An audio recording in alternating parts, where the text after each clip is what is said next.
Hey everybody, I'm Chef Cindy Mojica. I'm the culinary instructor here at the Silver Fork program at Center on Halstead. And welcome to our now third advanced video. I hope you guys are enjoying these. I hope you're getting lots of good information out of this. So let's begin. Today we're going to talk about one of the most magical tubers, vegetables out there, the potato. Now, when I say potato, what do you think of? Do you think maybe a baked potato? Do you think mashed potato? Well, those are great options for potatoes, but potatoes are so much more versatile and magical than that. Okay? So, to give you some quick background on potatoes. Potatoes are vast in variety. There are over 1,000 different varieties of potato. And potato growers are always looking for new varieties that they can bring to the market. And in fact, as of 2014, it is the fourth largest food crop in the entire world after corn, wheat, and rice. So it's that important. Okay? It has been a food source all over the world for millennia at this point. Especially in your northern and eastern European countries, always been very prominent there. However, Southeast Asia, China and India in particular, are now kind of taking over the potato production. Okay, so it's super popular. They actually originate from the Americas, which is also super exciting to know. Now, today I'm going to go over the different types of potatoes. There's 1,000 different kinds. I'm not going to talk about all of them. I'm just going to talk about a handful. But mostly I'm going to talk about the categories of potatoes. What's good for what and what have you, all right? So, and then I'm going to show you some classic potato side dishes and give you some ideas of the variety and again, the flexibility of these potatoes. All right? So, let's go talk about some potatoes. All right, guys. So, let's talk about the three main categories. Well, really it's two, but there's a secret third category of potatoes. All right. So the first one is your starchy potato, okay? This is your classic, your Idaho, your russet. All right. This is the one we see more than anything at the grocery store, right? So the characteristics are, it's kind of brown on the outside, right? The thing about these though is that they are starchy, just like the category says. Okay, that means there is low moisture, high starch. So it tends to be a little bit fluffier, right? What we consider fluffy. But the only downside is when you cook these, they don't tend to hold their shape very well. But they're great for boiling, baking, frying, things of that nature, smashing, right? Mashing. Okay, these are kind of your standard ones that you see everywhere. This is not always the best potato for the job, though. All right. But our russets, this is probably the most widely used potato. And in the other category, or the other characteristic of it is, right? So you see this brown, right? And the flesh is kind of like a white color, right? And if you let it hang out for a while, it'll start releasing some liquid, right? But then there's also going to be a bit of starch that comes out. And if you've ever cut potatoes, which you have if you're watching this video, and put them in water, right? You see the white stuff kind of fall to the bottom, that's potato starch, right? And with russets, you're going to get a lot of starch coming out of them. Even with soaking them, you're still going to have a lot of starch in the potato. So again, not always the best for every job, but a solid, great potato.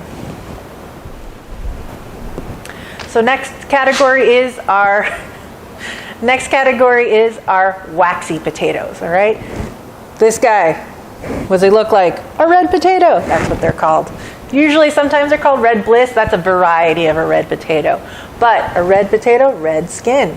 All right? White, creamy inside. That's what we usually talk about when we talk about waxy potatoes. They're creamy in texture. Right? Low starch, high moisture. These really hold their shape when you boil them. These are great for potato salad or steaming or just boiling whole like this because they tend to run pretty small. Okay? They're not big like our russets or Idahos or Burbanks and things like that. Don't worry, you don't need to know all these different varieties. All right? Or the names of them. You can tell by looking at them. All right, so these hold their shape. They're a little bit creamier. Still not great for everything, and that's okay. All right, not every tool is the right tool for every job. But this guy, All right, again, makes things a little bit more fun and pretty looking, right? The outside is also kind of waxy and a little bit shiny, okay? That's another sign to tell you that the inside has low starch, okay? So again, red potatoes. Now some of these varieties almost have a pink inside or even a little bit slightly yellowy, right? But the red skin is going to be your key here. Okay. Now there's a variety called white potatoes. They have a white skin with a white inside. Just so you know, same thing. There's yellows, right? New potatoes as they're called. They're yellow on the outside, but they're white on the inside. Okay. And when I say new potato, by the way, guys, it's not a new variety. It doesn't mean it's a new potato. What that means is the potato was harvested before it completely came into maturity. That's all it means. So it just means it's a little bit younger. It might be take a little bit longer to cook. Nothing wrong with that. All right. So again, these are waxy potatoes. These are great for roasting, boiling. Make your potato salad extra fun. This is your guy. So the two main categories are waxy and starchy, like we just talked about. Now the other one is the all-purpose. All right, and it's kind of this interesting hybrid between the starchy and the waxy. Now, a big example of this is our Yukon Gold. You can tell it's a Yukon Gold because it's gold on the outside. But unlike a yellow potato, it's also yellow and golden on the inside. All right, so it's got just the right amount of starch to make it a little bit fluffy at times, but it also is a little bit creamy as well. Yukon Golds are a little bit more expensive, okay? Not by much, but definitely more expensive than your standard russet. That's okay. All right, again, these kind of just make things a little bit extra special. And again, this is your all-purpose. This guy can kind of handle anything you need to do. Boil, steam, roast, mash, smash. Mash and smash are different. All right, this is your go-to guy. So we're going to do some recipes with this. We're going to do some recipes with our russet as well. I have one more, well actually two more types of potato to show you, just so you're aware. Our other variety is the purple potato, or blue potato, or purple, blue, purple, doesn't matter. All right, it's all the same. These are the granddaddy. These have been around for a very, very long time, originally from South America. All right, so the way you can tell, purple on the outside, purple on the inside. Ooh, sometimes they're a little bit white as well. All right, but these definitely qualify as a waxy potato. They're very low in starch. All right, they're actually even a little bit tough. They don't have a ton of flavor, honestly. These are great to mix in with other potatoes, not necessarily all by themselves. All right, they're fun to look at more than anything else. All right. So purple, again, your waxy, purple, blue, however you want to call it. These are your waxy guys. They're fun. They're great. All right, but I never usually, personally, make them just by themselves. I like to mix them with other potatoes, whatever I do with them mixed in, all right? The final potato I'm going to talk about are the fingerlings. They're called that because they're long and thin, and they're quite small. Well, this one's pretty big, but they tend to be smaller, and they're long and thin. Look like a finger. All right? So these are great for roasting more than anything else. Maybe boiling as well. Typically, if I get fingerling potatoes, just to make them a little bit more interesting, when I put the water in, right? Cold water always when we're doing potatoes, guys. Cold water, salt. I'll do some mustard seed and thyme in there.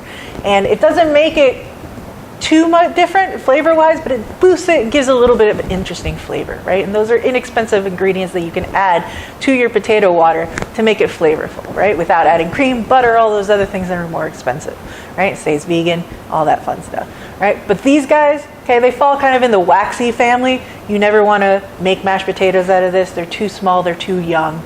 Okay, so roasting, boiling, right? These are a beautiful thing. But thing about fingerling potatoes is they're very expensive. A small bag can cost you about $6 to $10 depending on the season. Okay, fingerlings are special potatoes. They're great, but are expensive. Okay, so just be aware of it. You've got the money, great. Otherwise, don't worry about it. There's plenty of other potatoes out there. Okay, so let's get into it. The first recipe I'm going to do is called Potato Anna. A lot of potato dishes that are French, for some reason, are named after girls. I don't know why. But Anna is one of the most classic ways we can do a potato. So For this recipe, I'm going to use our Yukon Golds, right? I've peeled a potato and I've trimmed off the end. And what I've done is slice them pretty thin. Okay, not so thin that you can see through them, right? They're not falling apart, they're nice and firm still. Probably, I would say they're 1/16 of an inch. Now, how did I get these so perfectly done? Oh my God, I have just these knife skills that are just amazing. No, I'm a liar. I used a mandolin. Right? This is very traditional to use for this dish because it makes each slice perfectly even. Okay? These guys cost about $40. If you feel like you're going to use it a lot, go right ahead and use it. That doesn't mean all your cuts are going to be done with this now, right? I didn't spend all that time teaching you how to hold a knife and use different techniques, right? For you to just use a mandolin all the time. But for this tool is perfect, okay? So I've got them all sliced. This is one potato. I might not even use this whole potato, but I have it ready for when I need it, okay? I have a small 8-inch non-stick pan. Ooh, okay? And we're gonna start this dish cold, which I know is very weird, okay? But trust me, this is the best way to do it, okay? So what I'm gonna do is I have butter right here. I'm going to take a paper towel. You can use your fingers if you want or some other technique. I've always just used a paper towel, a clean paper towel, guys. Right? And this is softened butter. It's been sitting out, right? And I'm just going to grab a piece with my paper towel. And I'm going to rub it liberally on the inside of this nonstick. Now I know, nonstick, right? It's not going to stick, or at least it shouldn't. But guess what? Butter is flavor, so we want this, all right? I'm not going to worry if I go way higher than I need. That's fine. If I get a glob that's stuck behind, no problem. Again, butter is delicious. And guess what? We're going to use more butter anyway, so don't worry about it. All right? So, see how well I've coated that? Okay. Throw my paper towel away. I won't need it now. So now what I'm going to do is I'm going to take my slices and I'm going to start placing them in the pan. Shingling them is what they're called, when you just put one on top of the other, right? Now I don't want to go too tight. I don't want to overlap too much, and you're going to see why. And so you see me working my way out, right? And I'm going to go right up to that edge of the pan. I'm not going to go over it. And I'm just taking these, going. Once I've made it all the way around, okay. Right, so I've gone this direction now, this clockwise. Now that I've gone all the way around, I'm going to go counterclockwise. Right. After this layer, I'm going to season it and then maybe do another layer. All right. So the main trick with potato Anna is you don't want to make too many layers, okay? Because what we're going to do is we're going to put this on the stove, crisp up the bottom, probably flip it just to crisp it up a little bit. And between the slow cooking and the heating and all that stuff, the middle is also going to cook, right? So if we make it too thick, we're going to have raw potato in the middle. We don't want that, okay? So the point of this is to maximize the crispy goodness and make sure all the potatoes are cooked, right? So to season, salt. All right, I'm going to do a nice, good hit of salt. Now I didn't season the first layer because when it comes out, I'm going to hit it with some salt right on top. So I'm not terribly worried about that not being seasoned enough. You can season it for sure, up to you. No big, but I always kind of like to do the second season. All right, I'm going to do a little bit of pepper. Again, I'm going super traditional, guys, but you can use any kind of seasoning you want. Some people like a little bit of paprika, some people like a little bit more herb. I'm going to use a little bit of thyme because again, that's very traditional. And this is dry thyme, and I'm just kind of crushing it a little bit with my fingers just so I get an even spread all the way around. Okay. And I'll probably hit it with a little bit more thyme when it comes out of the pan as well. So now I went counterclockwise. I'm going to go clockwise. Actually, I'm going to do my middle one before I start going anywhere else. There we go. All right, so all these potatoes are touching.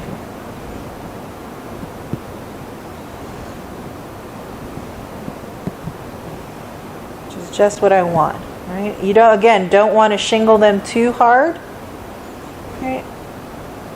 I've got a few pieces left. I might as well use them. Okay, if you don't want to, that's fine. I'm just going to keep going. Kind of find these little spots that I want to cover up. Again, this is going to be the bottom of it. So as long as that first layer is just the way you want it, it'll be fine. So I'm going to hit it with a little bit more salt. Okay. A little bit more pepper. Right. A little bit of thyme. And I'm just going to grab a little bit more butter. I'm just going to use my fingers because I'm going to dot the top of this. Now what that means is I'm just going to use small bits of butter right on top. And what that does is, again, it slowly melts while we cook. So it gets in there. Right. And also when we flip, there'll be some butter. Right? And I definitely like to put a little extra around the edges because, again, that's where we're going to get our crispy potato. And who doesn't like a crispy potato, right? You better all be saying you like crispy potatoes. Now don't go crazy with the butter. There is such a thing as too much butter. Okay? But there you go. So now let's go over to the stove and I'll show you how to cook this baby. Alright, so here at the stove, okay, I've got my potato Anna cold. Alright, so now we're going to turn on the heat. And we want to put it like at a medium low. Alright?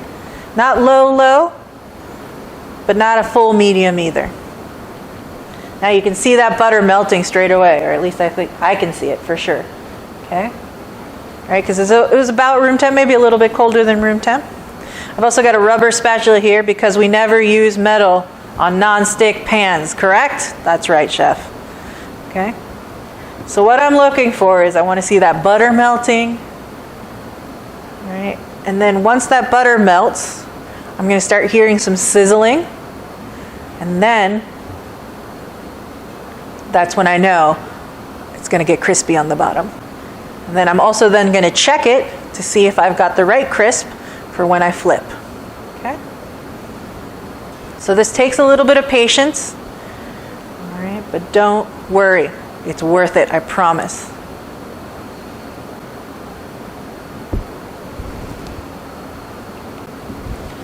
So I'm not sure if you guys can hear it, but I can hear it.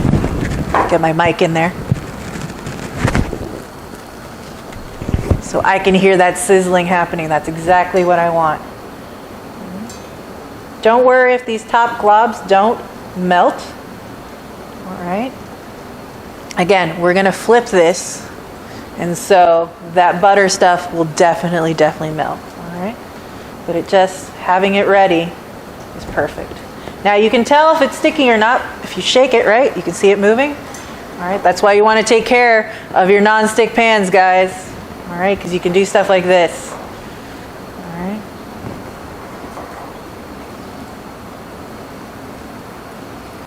Now again, it's important that we do it on this low temperature because even though we're trying to crisp the bottom, we also want enough steam being created that it's going to cook those middle pieces of potato. All right, if we crisp up too fast, raw potato in the middle, and nobody wants raw potato, trust me. And all I'm doing is I'm getting this salt that's stuck to the bottom or to the sides of the pan, just down.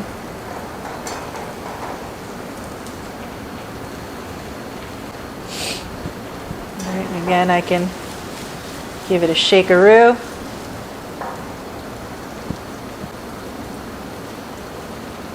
A good sign that the bottom has gotten crispy is that you can start seeing brown around the edges. I haven't gotten there yet, but you will start to see a little bit of golden brown around the edge. Now the reason I used Yukon Gold for this instead of a russet is, again, remember that russets have a high starch content. And so as they cook, as those edges would start getting brown, they would actually crumble and fall apart. Yukon Gold, our all-purpose, our hard worker, right, will do this perfectly. Now, there is another varietal while we watch this. Okay, you can listen to the melodic sounds of my voice. There is another varietal that's hard to find out there, okay? But if you work in a commercial kitchen, you can get this potato, and it is called a Kennebec. Kennebec, okay? I'll put it up on the screen for you. Anything that ends with a beck, as far as potato, right? It looks like a russet potato, but the skin is a little bit thinner, and the starch is way lower. And it's actually a great all-purpose potato. It's one of my absolute favorites for sure. Now, when you can't find that, Yukon Gold is probably your best friend. Okay? So I'm just giving it a little bit of shake. I can smell the butter. I can even smell the thyme. All right? And I just give it a shake because, again, I want to make sure that it is not sticking at the bottom. I'm starting to get a little bit of brown around the edge. See if I can show you guys. There's a little brown right there. Okay. A little brown right there. If you can see that. Okay. The other reason that I layered the potatoes the way I did, right, is again, I want it to be fairly even all the way around, right up to that edge. If it's kind of like a mound in the middle, again, you're going to get raw potato in the middle. So it's important to make sure you fan and shingle your potatoes just the way you did, or the way I did, rather.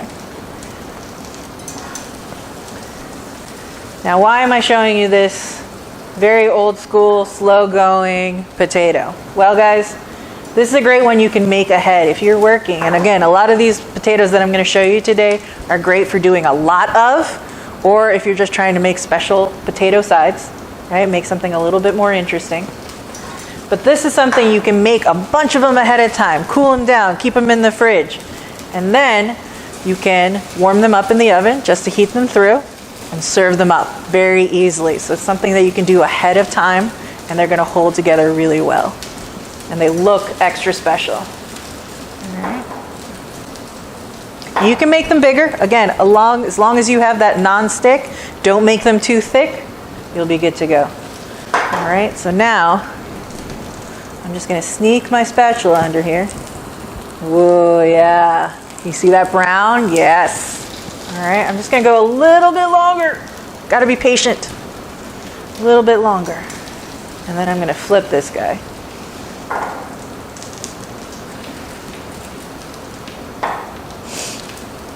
Just trying to get them oriented to where I feel comfortable flipping them. We're going to hope for the best, guys. We're not going to freak out. We're going to make sure everything goes well. All right, here we go. Oh, look at that. Look at that beauty. All right. Nice and crispity. All right. So this side, the second side, we're not going to cook quite as long. Okay, it shouldn't take as long because the pan is already hot. We've got our butter already going, right? Should be partially cooked already. Okay, so it's definitely not going to take as long. We just want to make sure it gets brown and crispy, right? You don't want to flip it too many times either, so that's why you want to make sure you make that first layer really pretty, right? So you get this flower effect.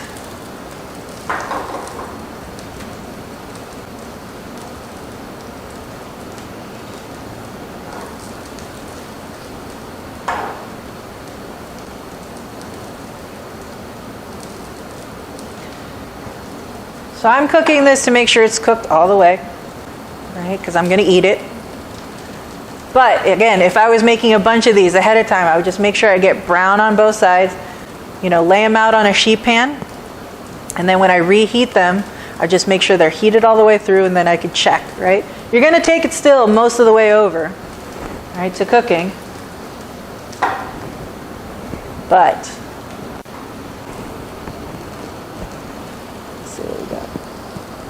now the other great thing about potatoes, again, even the lower starch ones, like our Yukon Gold here, is that part of what holds it together is that starch. As it heats up, right, with that butter, with this moisture from the potato, that's what's going to hold this guy together, especially once you rest it after you've heated it up.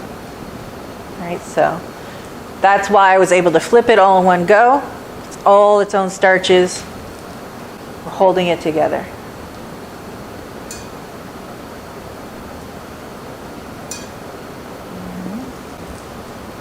I definitely feel good about this. All right, so again, I'm just going to sneak under there. Can use a tiny bit more. So again, I just want to make sure I get crispy because everybody loves what? Crispy potatoes. That's right. Okay. So I can feel no hard potato. That's another way to check. All right, and now I'm just going to slide this guy over to my pan, or my plate. So there's our potato Anna. All right, crispy and beautiful and fragrant and glistening with butter. Okay, so just to finish it, what I'm going to do is I'm just going to sprinkle some nice kosher salt on top. All right, a little bit of black pepper. And I'm just going to take a little extra thyme. All right, you can do thyme, you can do parsley, however you like. Okay, this is just to show you the potato. Now, again, took time to make it all pretty. I'm going to wipe my rim down. So now what do you serve this with? Right? You can do it just like this. You can have maybe some creme fraiche on top, which is fancy sour cream. You can do lots of herbs on top. You can serve it with lox on the side or on top, a nice hearty salad, whatever you like. Another way to do this is you can cut these in quarters and then use a quarter as your side or as your potato dish.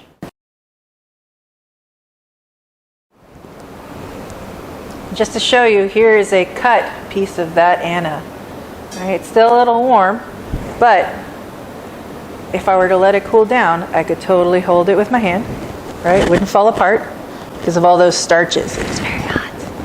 All right, but again, 1/4 of this is a great side dish. So you can make 4 orders or 4 orders, 4 portions, however many you want out of one. All right. Okay, so the next one we're going to do is called potato fondant. Okay, it is a very classical way of preparing a potato. However, it's come into vogue again, right? It's back in style. Again, this is a really great way to do a potato that makes it just a little bit more special rather than just a roasted or a smashed or anything like that, okay? So you can do this in a pan. However, I like a pot because it gives me a little bit more space. So just be aware of that. I have a pot, I got a lid, and I'm going to turn on my pot, probably medium high. All right, definitely want to heat up that pot. So we always want to make sure we heat before we add any fat. Okay, in this case, I'm going to use a little bit of oil. I'm going to use butter, and I'll talk you through it. Again, if you guys want any of these recipes, I have them written out. If you want them, I will absolutely send them to you. Just make sure you email me, cmojica@centeronhalstead.org. I will put it at the end of the video, just like I always do. All right. I got some good heat happening already. I'm just going to put a little bit, not enough to coat, but maybe about a tablespoon. Okay, and that'll spread out pretty fast because I'm going to add more fat to this. More than anything, I just want a little bit of lubricant right now. While that heats up, I'm going to use these Yukon Golds again. Okay, and so all I've done is I've peeled them, I've trimmed the ends off, right? So they're going to be flat on both sides, because I'm going to turn them. And I've cut them in half. Some people like to keep them whole. That's fine if you do. Okay? But definitely want to stick to smaller Yukon Golds in that case. These are fairly large. I like them. You know, cut in half is a little bit more manageable for me. So I'm going to move this fat around.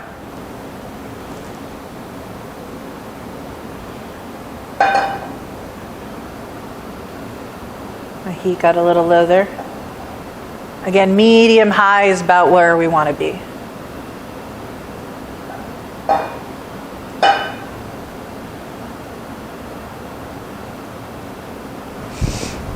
And this is another one that I'm not going to season straight away. You're going to see exactly when I season it, okay? So don't you worry. And it's important that we have a pretty good heat because we're trying to sear, get some good browning action on these potatoes, okay? Again, brown is flavor. Always remember. All right, I got some good heat. I'm going to take my potatoes one at a time. Cut side down. Cut side down. And I don't know if you can hear that sizzle, but I hope you can. That means things are hot, ready to go. All right. So what I want here is I'm going to try and pick up a little bit of color. It's going to take a couple minutes. All right. In the meantime, I'll walk you through some of the other things. I've got salt, I've got some thyme sprigs, and I've got some garlic, big cloves of garlic that I've gently, not smashed, but given a little bit of crush so I can definitely smell it, right? And wake up those oils and everything. I don't want to smash it necessarily because sometimes that gets some very bitter flavors out of your garlic. And I just want that flavor to permeate. I've got some cold cubed butter. I'm not going to use all this, don't worry, but I have it ready to go. And then I've got some stock. Okay? This is, in this case, I have white beef stock. I use vegetable stock a lot because to keep it vegetarian, or I can use beef stock or chicken stock, whatever you'd like. Add some flavor. We're not going to use all of this. We're going to use about half of what I have here. But I have white beef because that's what I got. All right. So you're definitely seeing, I don't know if you can on camera, but I definitely am getting some smoke. All right. I'm not going to worry about it. I'm not burning. All right. But see that beautiful color that I've got going? That's what I want. All right. I'm going to let it go just a little bit longer. I just want to make sure I'm getting good even color on all of them. Yes. Yeah. You can see that. That's what I want. Just turning my pot so it's nice and even. All right. Yes, perfect. See how that nice golden brown? Sorry, I'm having a hard time with the camera. There you go. That's what I want to look for. So now I'm going to turn my potatoes.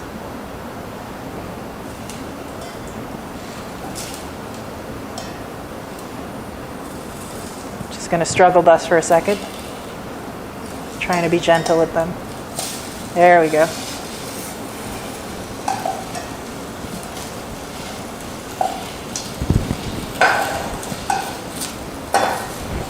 All right, so now I'm going to turn down my heat just a little bit. Okay?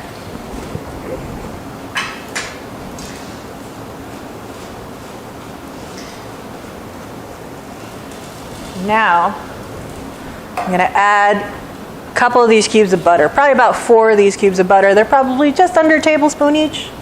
And what this is going to do is it's going to start to, again, build a little bit more fond. Maybe that's why they're called fondant. Right? A little bit of browning. Right? My pan is nice and hot. Even though I turned down the heat, it's still going to be really hot in there, right? We got some browning butter in there. I just want that to just melt. Again, I've turned down my heat, so just be mindful. Now I'm going to sprinkle with a little bit of salt. All right, potatoes like salt, don't be afraid of it. Now that that's melted, I'm going to throw in my thyme and my garlic. Does this feel familiar? I hope so. Right? It's kind of like when we did our steak. Instead of basting though, right, I'm just going to let these guys hang out together. Again, I'm doing just straight garlic and thyme. You can add rosemary, you can add sage, you can add peppercorns, mustard, whatever you want, okay? This is just a super, I just want you to get the technique down, right? And it smells amazing. All right, so now, I'm gonna let it just go for a couple minutes, or seconds rather, because I just want to build some flavor and color on the bottom, yeah. All right, not as hard as the first one, but that's okay because I'm not done cooking them. All right. Again, my heat is lower than before. Now I'm going to add some stock.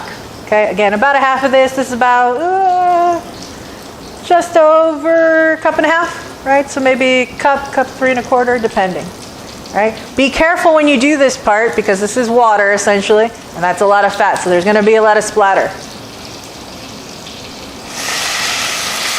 I always put a little bit and then I add a little more. That way I get a little less splattering. Now, the amount of liquid that you add depends on how many potatoes you got, how thick they are, how big they are, right? And what this is going to do now is they're going to kind of steam cook, right? I've built up some crunchy goodness. I'm going to turn my heat up a little bit, get a good simmer going, and I'm just going to let that sit, right? That's why you want that garlic, that thyme, that butter, stock instead of water, because they're going to infuse with all those flavors. Right? That's also why I like using a pot like this. Okay? Now, if I was doing a lot of them, okay, while we wait for this to cook, should take about 15 to 20 minutes, again, depending on your potatoes. I'll probably check them in 10. But anyways, if I'm doing a lot of these, right, for a banquet or catering or something like that, what you can do is you can sear off all your potatoes, put them in a hotel pan, add warm stock with butter and garlic and thyme, whatever other aromatics, cover it with foil, and then put it in the oven. Look at that, right? But this is, again, if you're doing small amounts, if you're just doing for like 10 people or even just dinner one night, this is a great way to go. Okay? We'll check on this in a few minutes. One quick aside about potatoes, guys. No matter what, always wash your potatoes, right? So if you can see these little dents that are in this russet here, right? Those are called eyes. They hold a lot of dirt. Even if your potato looks pretty clean, go ahead and give it a scrub. By scrub, I mean use a small brush, right? That'll get the dirt off, right? But nothing too harsh that it's going to essentially peel your potato. So always wash your potato no matter what. All right, let's check on our fondant potatoes. It's been about 20 minutes now. I checked it at 10. It definitely needed more time. But let's take a look-see. Oh yeah. Look at those. Those look great. So whenever we check for doneness, guys, we always want to use a paring knife. Do not use a big old knife to poke your potatoes, because the bigger the knife, the more pressure you're going to put, and you're going to think your potatoes are done, but they are not. Okay, so shorter knife is better. Maybe even a skewer, something small, something you're not going to have to put a lot of pressure on. Okay, and so these should go in, yes. Oh yeah. Right, very easily. I'm barely putting any pressure in. It's definitely going in. I'm just going to turn that off.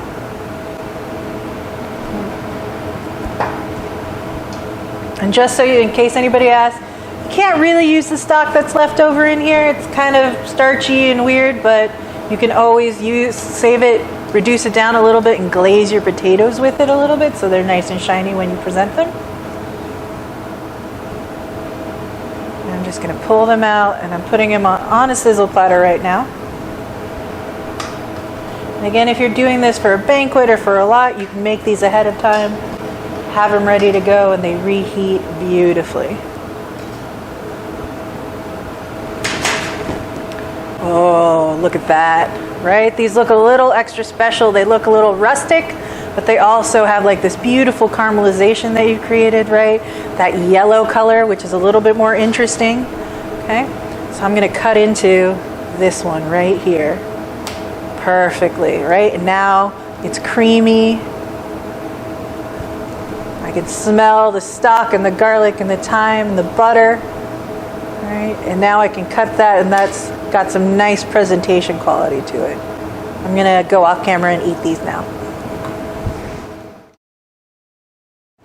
Okay, so next recipe we're gonna work on is called Duchess potatoes, or pomme duchesse.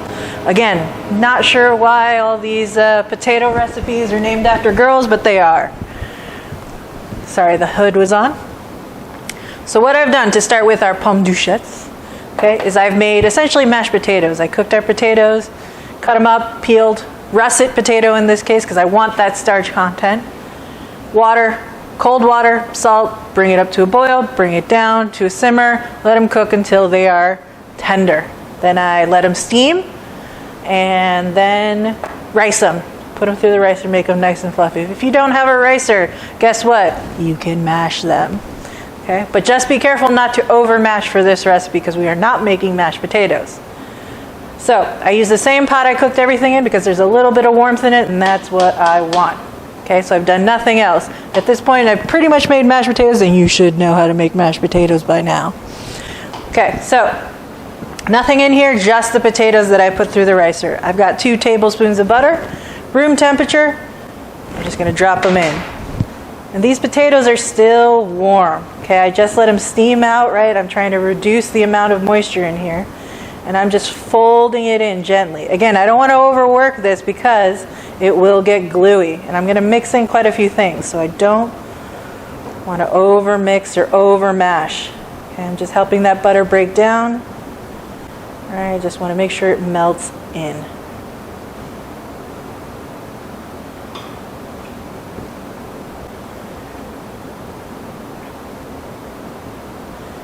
It's not much butter, don't worry, we're going to add more in a different way later on. Okay, so now, the next big thing that always sets this apart from mashed potatoes is nutmeg. All right, this is about a 1/4 teaspoon. All right, it depends on your nutmeg. If you've got fresh nutmeg, 1/4 teaspoon is plenty. If your nutmeg is old or already ground, you may need to use a little bit more. But it shouldn't taste like Christmas, it should just be a little hint. All right, so I'm going to shake that right on top. In order for this to be Duchess potatoes, it needs nutmeg. All right, before I mix it again, I'm going to add some black pepper, just a couple cracks. And again, before I add anything else, I'm going to add some cream. Okay, this is about a 1/4 cup, not very much. I just want a little bit of extra fat. And this cream is about room temperature. I let it sit, right? I don't want cold ingredients going in here because it's going to make my potatoes seize and again be gluey. So now I'm going to again just gently fold this in till it's well incorporated. Again, you notice how I'm kind of pulling around from the sides and I'm just mixing away. Right? I want to take my time and make sure everything is nice and smooth. And you can see how smooth and nice these are now. Okay. Now I added a little bit of salt when I cooked them the first time around in the water. Okay. I'm going to taste it now and see if it needs more salt. It's important that you do it at this point and not after the next step. You're going to see why. Definitely need some more salt. As we know, potatoes like salt. Nothing wrong with that. But you can always add more salt. You can't take it out once it's in there.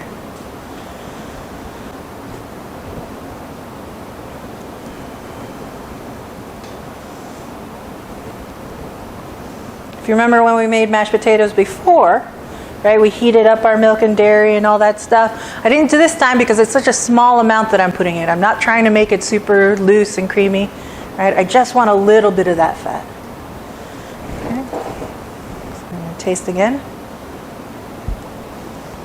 There we go. Right, I can taste that nutmeg, just a hint of it, and a little bit of pepper and that nice salt. All right. Now this is why you want to taste it just when we did, because we're going to add egg yolks, right? These are 4 egg yolks. These are kind of small. Normally I would use 3 for this recipe, but these are smaller, so I went ahead and did 4. Okay, so I'm just going to put these in. I'm going to break up those yolks. And I'm sure some of you are like, but chef, there was a little bit of egg white in there. It's okay. Right, but we want that yolk. The yolk is going to make it a little bit richer. It's also going to help it bind together just a little bit more. You're going to see why we want that little bit of binding, okay? And again, I'm pulling from the sides, right? I'm kind of pushing it more than I am stirring it or mixing it. I just want to make sure those yolks are in there. All right, no big streaks. Everything is mixed together.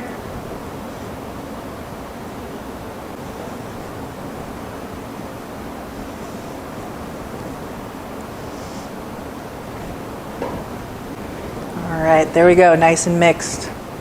Okay, let's move on to the next step. So I've got a sheet pan here with parchment. I have my oven set to 425.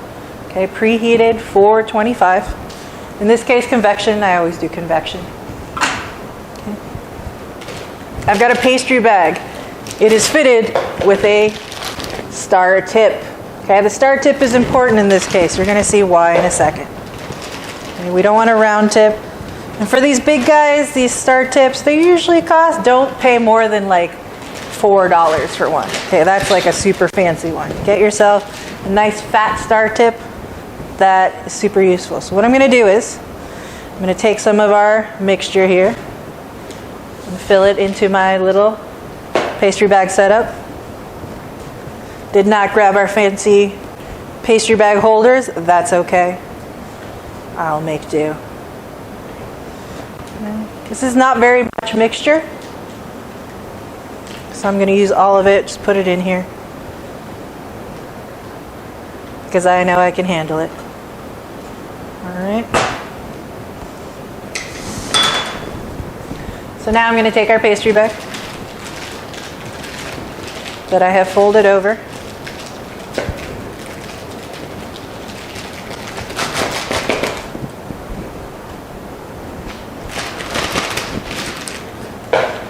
And now I'm going to pipe this onto our parchment. So this is still warm. Okay, so be careful. It shouldn't be ripping hot at this point, but it's definitely warm. And it makes it easier if the mixture is warm to pipe it out. All right, so remember, your dominant hand, that's where the pastry bag is going to sit, nice and comfortably in this little area. All right, you should twist the bottom of the bag to put pressure. And this is where all the power is going to come from. Okay. So traditionally, pomme duchettes, this is how we pipe. Right there. Okay, straight up and down. We want to make a nice base. And you're just going to keep going up, up, kind of make it look like a little tree. Okay? Now, the reason we want to use a star tip for this is because we're increasing these little brown bits that we're going to have. And brown, as we know, is flavor. Okay? So, brown. Right? Plus, if you use a round tip, it doesn't really look very appealing. So, star tip is your friend. Okay, I'm just going to keep going. And this is the traditional shape for pomme duchettes. Again, you can make them as big or small as you want. Okay, you can make little baskets. I'm just going to stick to the traditional kind of Christmas tree vibe. I had a chef in culinary school. This is a bit campy, but it's kind of fun. Is that he would make these, but he would dye them green for Christmas and have that as a side dish. A little bit weird, but you know, why not? Okay, again, straight up and down. You can get, I'm going to aim for a solid 9 on this. But again, it depends how big or small you make them.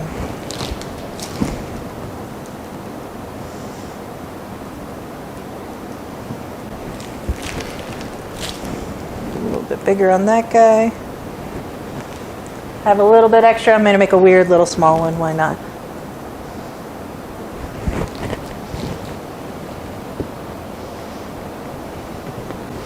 All right, so now we're going to put these in the oven. Oh, wait, no, I'm not going to put them in the oven. You know why? Because we're going to brush them with melted butter. Ooh, it's going to help kind of glaze them, right? And we're adding a little bit of extra fat. This is 2 tablespoons of melted butter. All right, I just want a little bit. I don't want to mess up those ridges too much, so I'm kind of tapping the top and letting it kind of flow down. You know, the bottoms are nice to kind of tap with a little bit of butter. Right. Some people like to do a little bit of egg wash. That's pretty nice too. But I like butter because butter makes everything better. Right. Potatoes love butter. Right. You can even just pour, like I'm doing this last little bit. Those little ridges will drive it down. Okay. So now I'm going to put them in the oven for sure. Okay. What I'm looking for is I'm not looking to cook them necessarily. Everything's pretty much cooked. That egg is going to cook really quickly in here. What I'm looking for is browning all the way around. Okay? Have those ridges pick up the brown. So about 20 minutes in a 425 degree oven. That'll give us some nice crispy brown bits for sure. Okay, guys.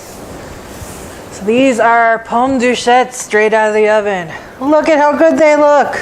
Right, we've got lots of that spiral, crusty brown, right? They're nice and firm.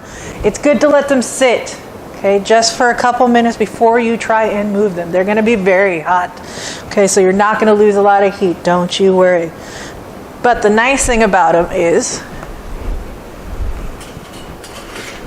that they're easy to pick up.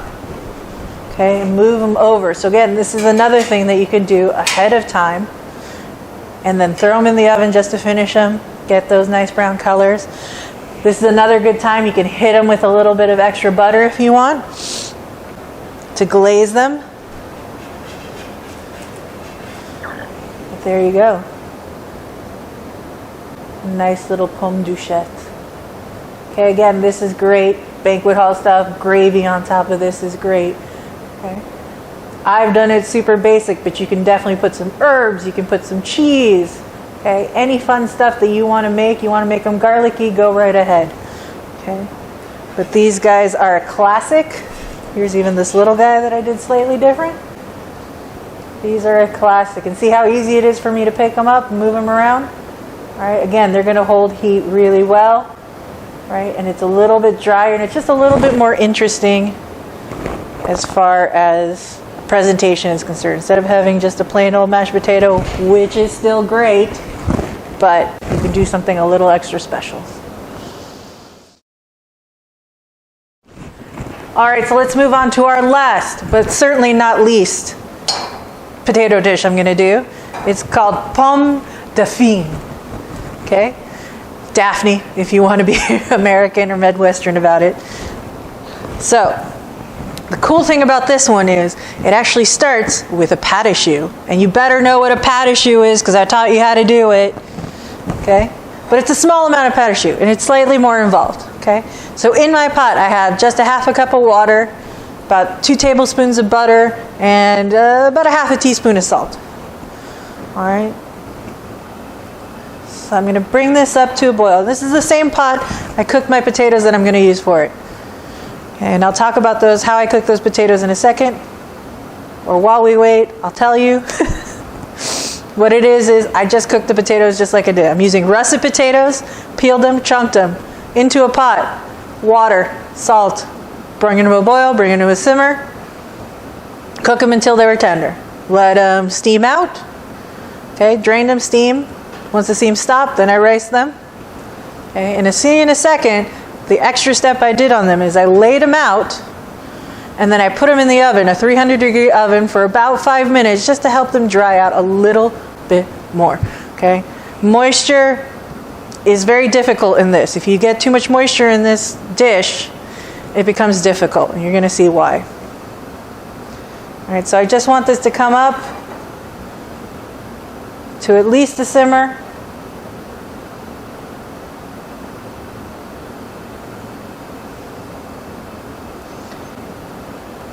And while we wait for this to come up, I have half a cup of AP flour, sifted. So I measured it and then I sifted it. The reason for that is it makes it just a little bit finer, right? We're going to less likely to have clumps in it. So it helps to just sift your flour after you measure it.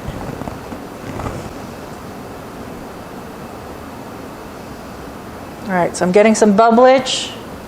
Just want to go a little bit harder. Because remember, pas de choux, we got to cook this a little bit. So we want that water nice and hot. All right. There we go. So I'm going to turn this down just a little bit. And I'm going to dump my flour in. And then I'm going to stir like crazy.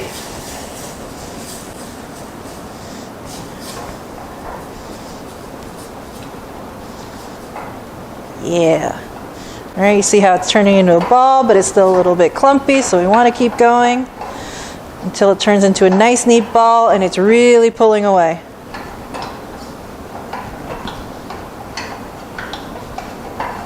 And then once it gets to that point, right, it's turning into a ball, it's pulling away.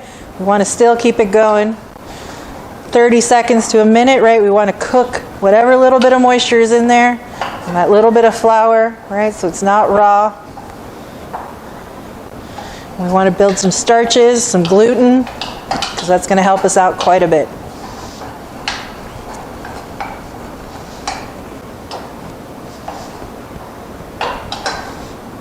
But notice I haven't stopped stirring.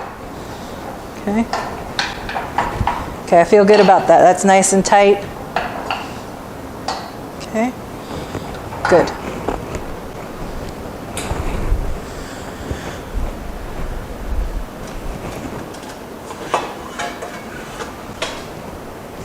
So I'm just going to keep it in this pot for now. I'm going to take it completely off the stove and we'll move on to the next step. All right, so now I've got my potatoes that I cooked, steamed, put in the oven for a little bit. If you see a little brown bit, don't worry about that. Okay, again, that was just more to help it really get any extra moisture out. Okay, and it's pretty dry, right, and a little bit starchy. You see how it's not really sticking to my hands? Okay. I have 1 egg beaten just with my fork, and then I have a whole egg. And then I've got my pâte choux, right, that's hanging out. Now, if you remember when we did it before, when we made pâte choux before, we used the mixer. We were making a lot of pâte choux that time. I'm using a very small amount, so I'm going to do it all by hand this time. Okay, so while that hangs out, I'm going to take my 1 egg. I'm going to mix it into my potato.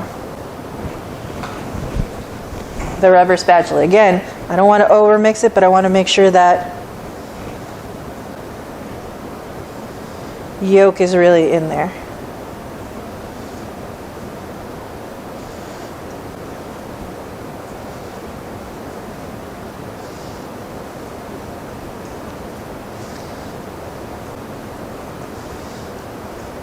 And I'm going to mix it some more, so I don't want to mix it too much this time. All right, just enough that it's kind of this mass.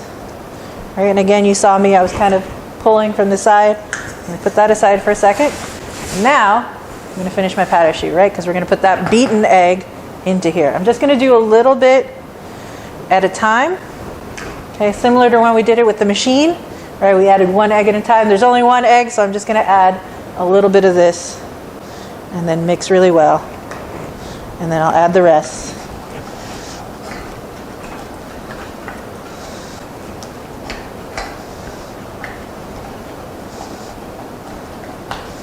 All right, there's going to be a little bit of gloss. It's going to separate a little bit. It's okay.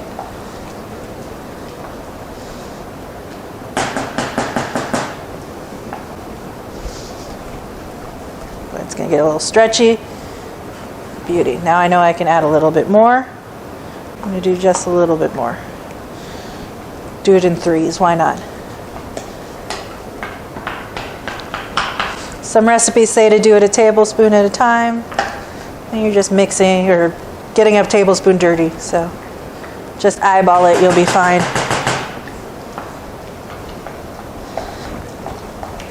And again, it separates a little bit. And now it's come together. All right, it looks a little glossier. All right, still have a little bit more egg to go. In fact, I will use my spatula here to really get that egg.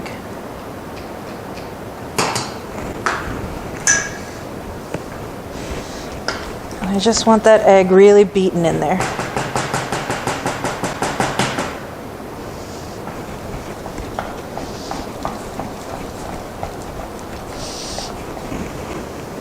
If you wanted to do this in a mixer, you absolutely can. Okay, but again, it's a small enough amount that I'm willing to risk the sore arm for it. All right, it looks like a mess. It's okay because I'm not done mixing it yet. I'm going to add my potato to it.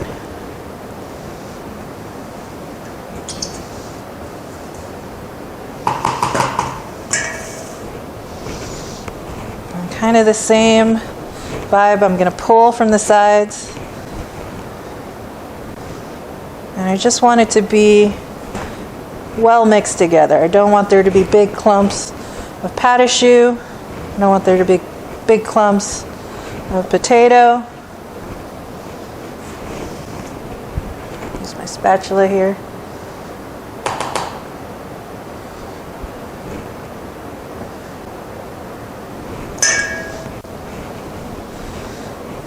But I also don't want to over mix it because again it'll get very gluey if you do. All right, I feel pretty good about that. I'm going to give it a couple more stirs.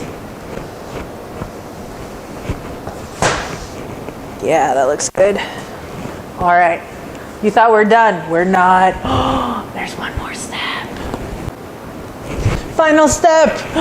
Deep fryer. Oh my God. You mean it's baked and steamed and cooked and then fried? Heck yeah.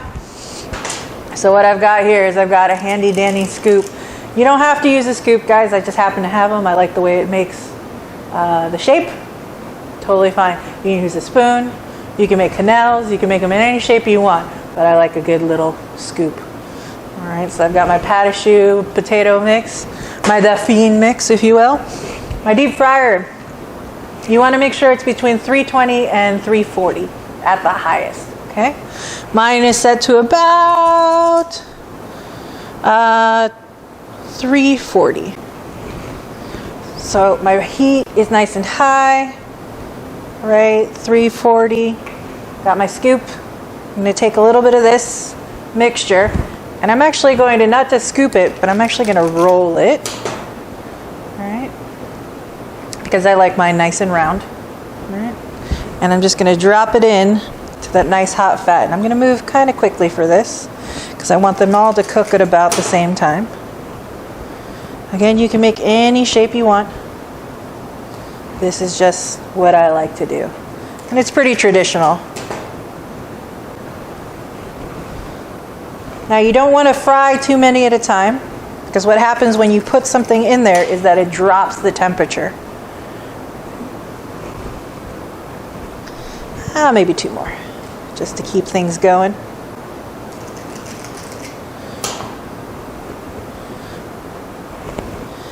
And again, having some of that kind of more rustic look to them without smoothing them out like I am makes nice little ridges. That, again, totally fine.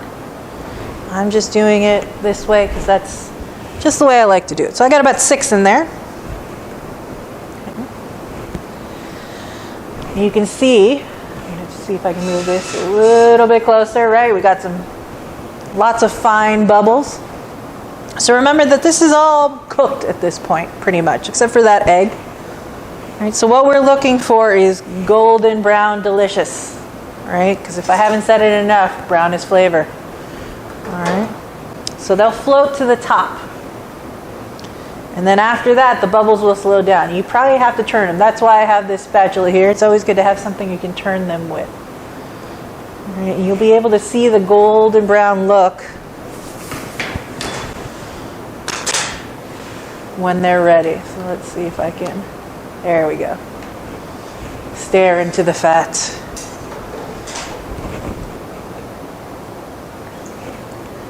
And the time that they get brown, golden, delicious depends, okay? Depends if you've gone closer to 320, depends how big you've made them, depends how many you've put in there. All right, but I can see them definitely turning already. And once again, everything that I've done today, you can make these ahead of time and then just throw them in the oven to reheat them.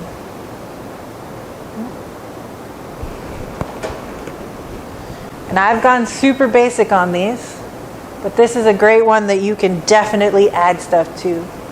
Okay, you can add cheese to it, you can add chorizo, you can add ham, kind of make almost like a croquette, which is one thing I didn't talk about. Again, there's so many ways you could do potatoes, guys.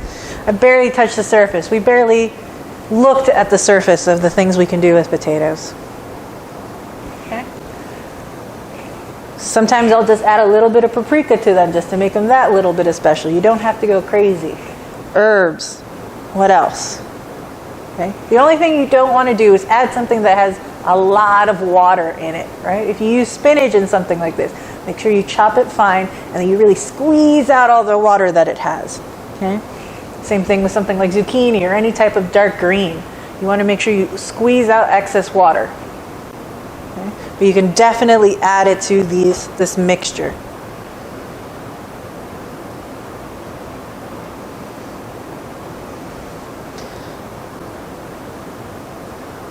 And you can tell that they're ready to flip. See how they're just turning on their own? I don't have to do much. That's a good sign that I can flip them. And I'm looking for those bubbles to slow down and again have a nice even, dark consistency. Well, not dark, but golden brown delicious.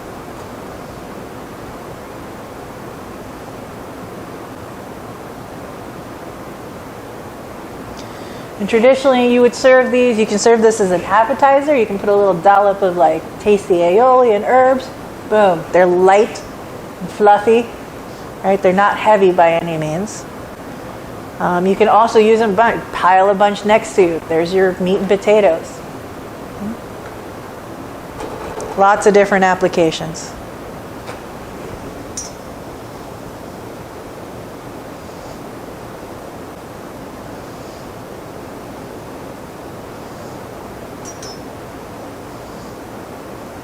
Alright, we're slowing down a little bit. Again, I'm just making sure that they're all going to be pretty even. See how some of them are busting open a little bit? That's not a big deal. That just means it's expanding a little bit because there's dough in here, much like a donut or something like that. It's totally okay.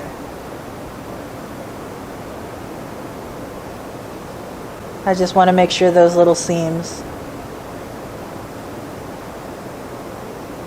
are nice and brown as well.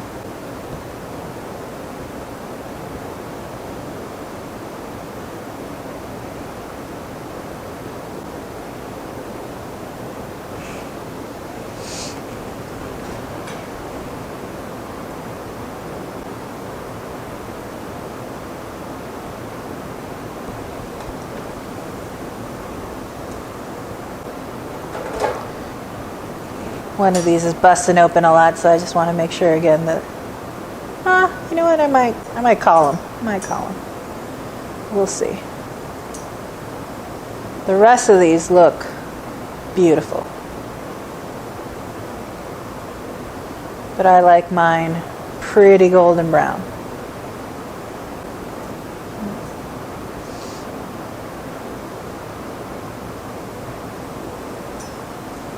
And again, guys, it just depends, however big, whatever your temperature oil is, how quickly they're going to cook. All right, how cold your mixture is as well. You know, mine's pretty much room temperature, if not warmish. All right, I feel good about this. So I'm going to let these drain for a second. All right, shake off any excess. Move this back a little bit. And then I've got my sheet pan with paper towels here. All right, and then just drop them here. Basket back in there, give it a couple seconds. And I've got some salt, and I'm going to hit these with. All right, while they're still hot, just a little extra salt. It's not going to necessarily stick all the time. That's fine. You still just want that. Give it a chance. I'm going to keep going with these, and then I'll taste them.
So I fried all my dauphine, all right, and I did a little canal shape, just to show you that I can actually do other shapes. All right, these are the first ones I did, nice and rolled. These I kind of just plopped in so you can see you can get some nice crust on them. So I'm going to bust one open so you can kind of see the shape or the texture inside. So you see how it's kind of separates and you've got this nice gluey, well not gluey, I don't want to say gluey, but it's kind of fluffier inside, right? And then you get this hard, crispy crust on the outside. Don't mind me. Well, and it tastes kind of like potato bread or potato pate choux, which essentially that's what it is, right? It's lighter than just a regular potato fritter or croquette, but it's also a little bit more dense than pate choux. So again, these are great for appetizers. And put a little dollop of aioli on top with some herbs. So delicious.